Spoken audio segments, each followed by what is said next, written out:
अस्सलामुअलैकुम। आप देख रहे हैं सैयद सलाहुद्दीन यूट्यूब चैनल।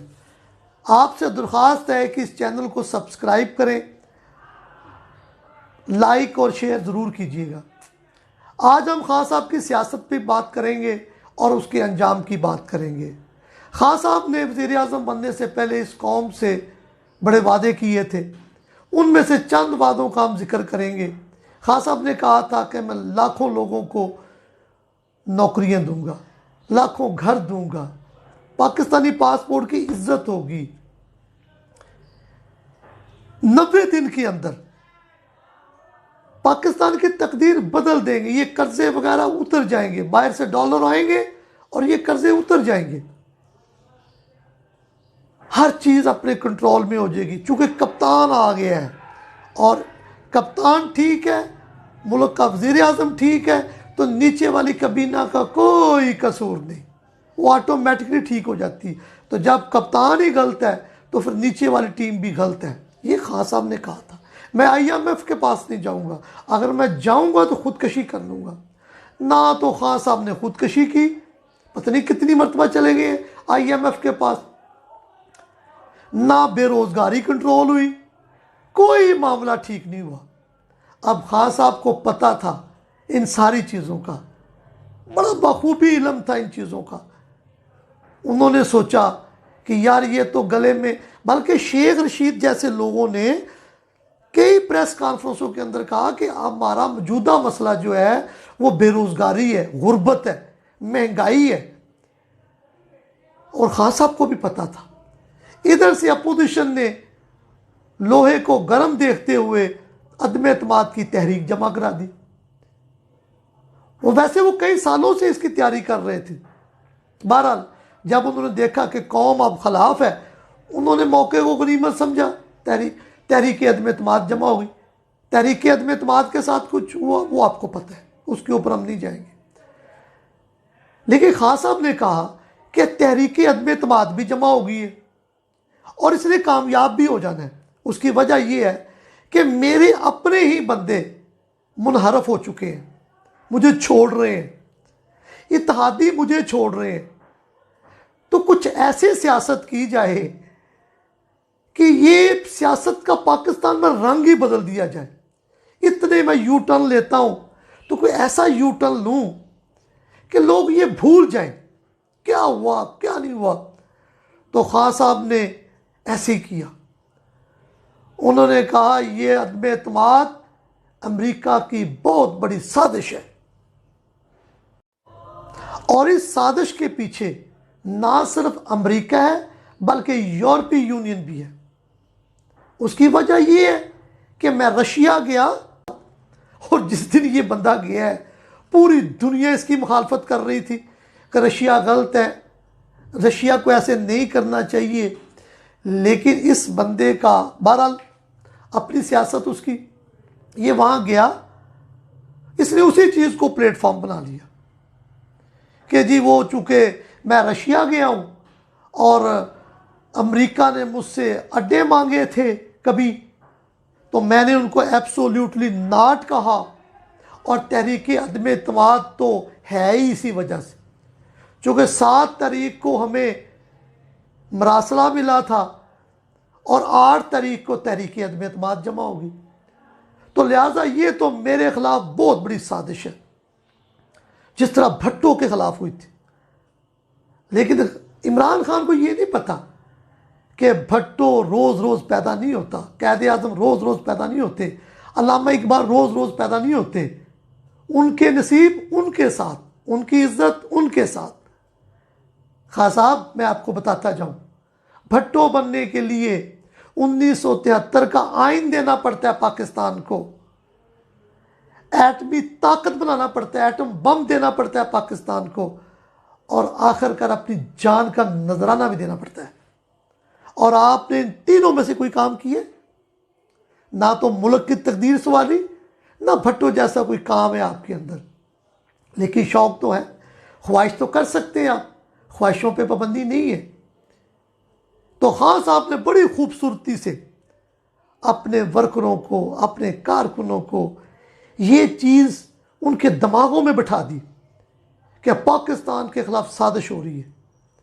और इतनी मरतबा जलसों जुलूसों में ये बात की, बल्कि जो कि हमारे दफाई अदारे हैं उनकी एक मीटिंग बुलाई और उसको भी कोड करना शुरू कर दिया कि आप इस लेटर का, इस साजिश का दफाई इदारों को भी पता है, उनको भी मुलव्वस कर दिया बीच में, कि वो यहाँ तक उनको मुलव्वस कर दिया कि दफाई इदारों की मजबूरी बन गई प्रेस कॉन्फ्रेंस करना। तो उस प्रेस कॉन्फ्रेंस में DGISPR ने वाज़िया बता दिया, खान साहब की सारी सियासत ही दफन कर दी। DG साहब ने, पाक फौज के तर्जमान ने ये प्रेस कॉन्फ्रेंस में बड़ा वाज़िया अल्फाजों में कहा कि अमेरिका ने, हालांकि अमेरिका ने कई मरतबा इस चीज़ की तरदीद कर दी है कि मैंने कोई अड्डे उड्डे नहीं मांगे, लेकिन खान साहब वो कहते साड़ा कां तो चिट्टा है। ये तो तुसी कहते हो ना कां काला होता है, मेरा कां काला चिट्टा है और मैं माहिर आदमी हूँ, काले नूं चिट्टा करने च मैं बहुत माहिर हाँ। उसने कर दिया काफ़ी हद तक। DG साहब ने कहा कि अमेरिका ने कोई अड्डे नहीं मांगे और अगर वो मांगते तो पाक फौज भी एब्सोल्युटली नॉट ही कहती, लेकिन जब उन्होंने मांगे ही नहीं तो हम किस चीज़ का क्रेडिट किसी को दें या लें। एक बात जो कि खान साहब की सियासत मेरे हिसाब से इस एब्सोल्युटली नॉट पे खड़ी हुई थी, ख़त्म हो जानी चाहिए थी। दूसरी बात खान DG साहब ने कहा कि वज़ीर आज़म हाउस से, चूँकि वज़ीर आज़म इमरान खान ने जगह जगह पे कहा कि जी मुझे कहा गया इस काम के लिए रिज़ाइन देने के लिए, असेंबली तोड़ने के लिए मुझे कहा गया, यानी कि मुझे मजबूर किया गया अदारों की तरफ से। तो DG साहब ने कहा कि इन्होंने खुद अप्रोच किया चीफ ऑफ आर्मी स्टाफ को और मीटिंग रखी और उस मीटिंग के अंदर इन्होंने खुद ही कहा कि अगर ये अदम एतमाद वापस ले लेती है अपोजिशन तो मैं असेंबली तोड़ देता हूं और ये ऑप्शन बेहतर है। तो जब अपोजिशन के पास ये बात की तो उन्होंने इनकार कर दिया, उन्होंने कहा जी हम अदम एतमाद वापस नहीं लेंगे। अब इन्होंने तो गेम बनानी थी, कभी अदारों के कंधों पे बंदूक रख के चलानी है, कभी अवाम को बेवकूफ़ बनाना है। वो तो इन्होंने सोचा हुआ था, वो तो इनकी पूरी प्लानिंग है। उसी तरह इन्होंने दोबारा कहना शुरू कर दिया। इन्होंने कहा जी देखें साजिश होगी, अमेरिका को एब्सोल्युटली नॉट कहा, अदम एतमाद आ गई।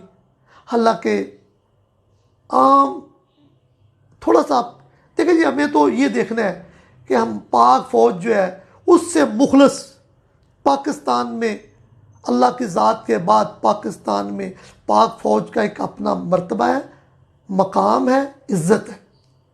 वो हमारे लिए जाने कुर्बान करते हैं, हमारे लिए हमारा दफा करते हैं। तो ये चंद सियासतदान उनको बुरा भला कहना शुरू कर देते हैं अपनी सियासत के लिए।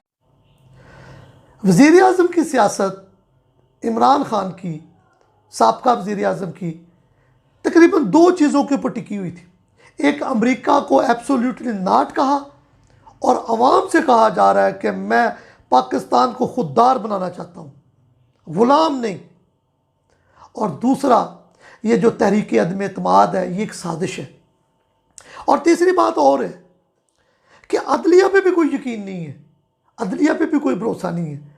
जलसों में कहा जा रहा है कि जजों को, अदलिया को, अदालतों को क्या ज़रूरत पड़ी थी कि रात के 12 बजे अदालतें खोली जा रही।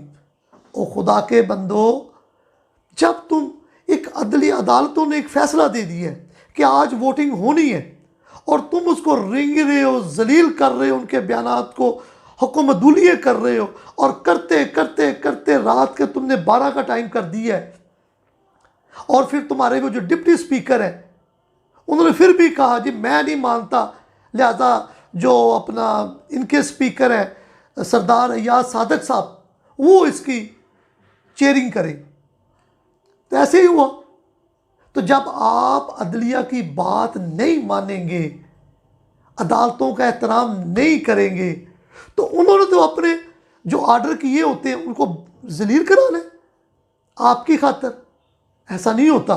ना आपको दफाई अदारों पे यकीन है, ना आपको अदलिया पे यकीन है। हाँ, जब ये अदलिया आपके हक़ में फ़ैसला दे दें, या कहीं मियाँ नवाज शरीफ को यही इन्हीं में ये जो 5 जज बैठे हुए थे, मोहतरम जज साहिबान जो बैठे हुए थे, इन्हीं में से जो जज साहिबान थे उन्होंने इमरान खान अपना नवाज शरीफ को नाहिल करार दिया था। उस टाइम जज अच्छे थे। जब इसके अपने मैंने तो खान साहब को, इमरान खान साहब को ये देखा है कि जो बंदा इनकी जी हजूरी करता रहता है वो ठीक है, जो बंदा इनके ख़िलाफ़ बात करता है या इनसे दूर हो जाता है, चाहे वो जवेद हाशमी क्यों ना हो, चाहे वो जस्टिस वजीउद्दीन ही क्यों ना हो, चाहे वो ये जो इफ्तिखार बाबर है, SK बाबर, जिन्होंने गैर मुल्की फंडिंग का केस किया हुआ है, ये बुनियादी लोग हैं, ये पार्टी बनाने वाले लोग हैं। ये सारे के सारे ही गलत, खान साहब अकेले ठीक, और ऐसा दर्स देते हैं। लेकिन अब हमें ये समझना है, अब हमें ये देखना है कि आया कि हम आइन के साथ हैं, रफ़ाई अदारों के साथ हैं, पाक फ़ौज के साथ हैं, या उड़ती उड़ाती बातों के साथ। फ़ैसला आप करें।